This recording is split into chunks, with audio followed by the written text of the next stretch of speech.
Bismillahirrahmanirrahim. Assalamualaikum warahmatullahi wabarakatuh. Innalhamdulillah wassalatu wassalamu ala rasulillah wa ala alihi wa ashabihi wa mawalah ma ba'd. Para pemirsa dimanapun Anda berada, semoga keberkahan dan rahmat Allah Ta'ala bersenantiasa bersama Anda dan kita semuanya.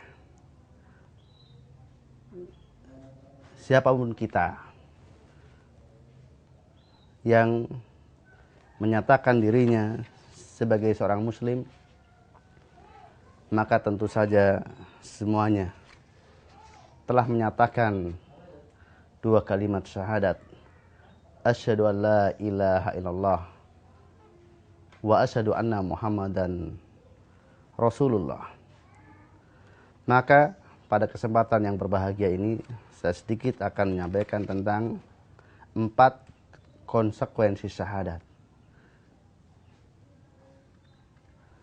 Bahwa Muhammad SAW adalah utusan Allah bagi umat.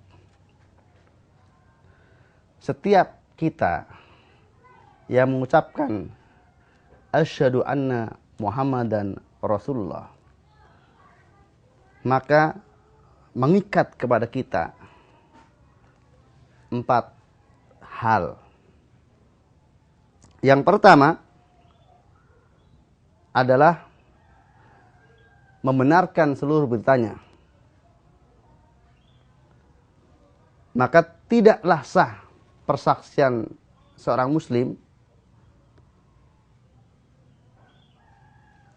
ketika dia menyatakan bahwa Muhammad SAW adalah utusan Allah Ta'ala, kecuali dengan membenarkan seluruh beritanya. Maka ada salah satu saja dari yang berasal dari Nabi SAW lalu dia dustakan, dia tidak percayai, dia salahkan, maka itu cukup untuk membatalkan syahadatnya. Maka sikap yang benar adalah seperti yang ditunjukkan oleh Abu Bakar Siddiq radhiyallahu anhu. Ketika orang-orang musyrikin membuat bagaimana supaya Abu Bakar bisa ragu terhadap kebenaran Muhammad SAW tentang kisah Isra Mi'raj, maka dengan kalimat yang tegas Abu Bakar Siddiq radhiyallahu anhu menyatakan bahwa kalau itu memang benar berasal dari Muhammad SAW, dari Rasul, maka lebih dari itu pun aku percaya. Ini sikap tasdik, sikap pembenaran yang sempurna. Maka terlepas apakah itu bisa diterima secara akal, bisa masuk dalam perasaan, atau ditemukan dalam penelitian, tidak ditemukan dalam penelitian, maka selama itu betul-betul bersumber dari Nabi kita Muhammad SAW, maka kita harus yakin itu pasti benar. Kemudian yang kedua adalah melaksanakan perintahnya. Yang paling mendasar di sini bahwa setiap kita terikat dengan perintah Nabi SAW. Ada keterikatan secara batin bahwa kita punya kewajiban untuk tunduk dan patuh terhadap semua yang diperintahkan oleh Nabi SAW. Kita tidak bisa leluasa dan bebas berbuat apa saja yang kita maui. Itu konsekuensi yang kedua. Kita mematuhi apa yang diperintahkan oleh Rasulullah SAW. Secara batin kita terikat dan kita pun punya tekad untuk mematuhi, melaksanakan apa yang menjadi perintahnya. Kemudian yang ketiga yaitu menjauhi larangannya.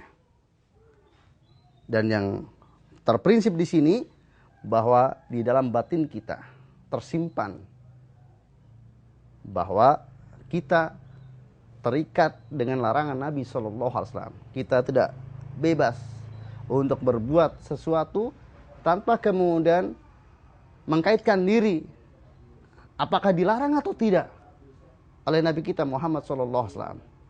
Maka kalau kemudian didapatkan di sana ada larangan Nabi SAW, maka kita meninggalkannya. Dan seandainya kemudian kita terjerumus ke dalam pelanggaran, yaitu misalnya kita tidak melaksanakan perintah atau tidak meninggalkan larangan, maka kita merasa bersalah, kita merasa berdosa atas pelanggaran tersebut. Itu yang dinamakan atau yang dimaksudkan dengan melaksanakan perintah dan menjauhi larangannya. Dan jangan sampai kemudian perintah yang ditinggalkan atau larangan yang dikerjakan itu sesuatu yang akan membatalkan syahadat kita. Meskipun setelah seseorang meyakini keterikatan dalam batinnya terhadap perintah dan larangan Nabi SAW, tidak setiap meninggalkan perintah atau kemudian mengerjakan larangan itu menyebabkan batal syahadatnya. Tetapi di sana ada perkara-perkara yang apabila perintah itu tidak dikerjakan atau larangan itu dikerjakan, maka menjadi sebab batalnya syahadat kita. Kemudian yang keempat, kita beribadah kepada Allah Ta'ala sesuai dengan syariat Nabi Muhammad SAW.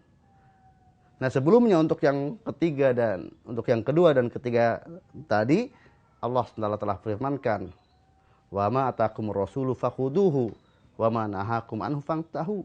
Segala sesuatu yang didatangkan oleh Rasul untukmu maka ambillah, dan segala sesuatu yang dilarang dari Rasul terhadap kalian maka tinggalkanlah.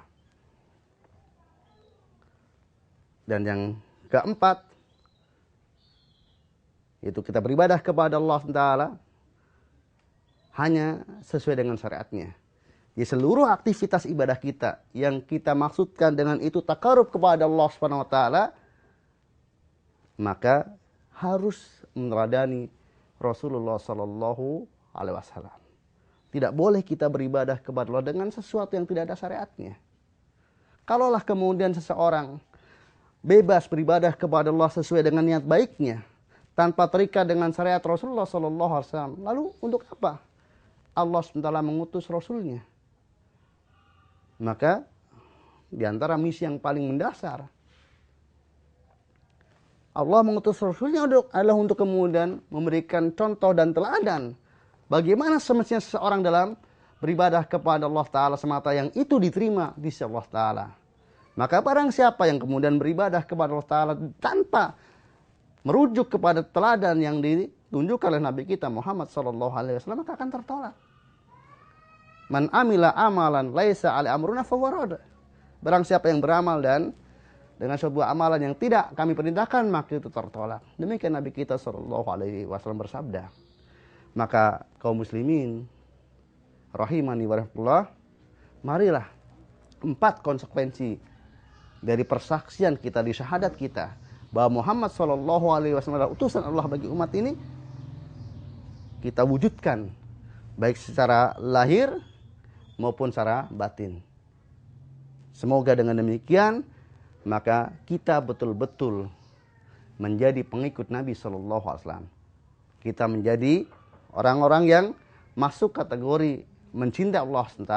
Qul in kuntum tuhibbunallah fattabi'uni yuhibbukumullah. Katakanlah jika kalian betul-betul mencintai Allah maka itibaklah kepada aku. Demikianlah berfirman. Itibak kepada Rasulullah SAW dengan memenuhi 4 kriteria di atas, itulah yang akan mendatangkan kecintaan Allah, dan itu pula sebagai bukti atas kecintaan dia kepada Allah Ta'ala. Mudah-mudahan yang sedikit ini bermanfaat bagi kita semuanya. Walhamdulillahirabbil alamin. Assalamualaikum warahmatullahi wabarakatuh.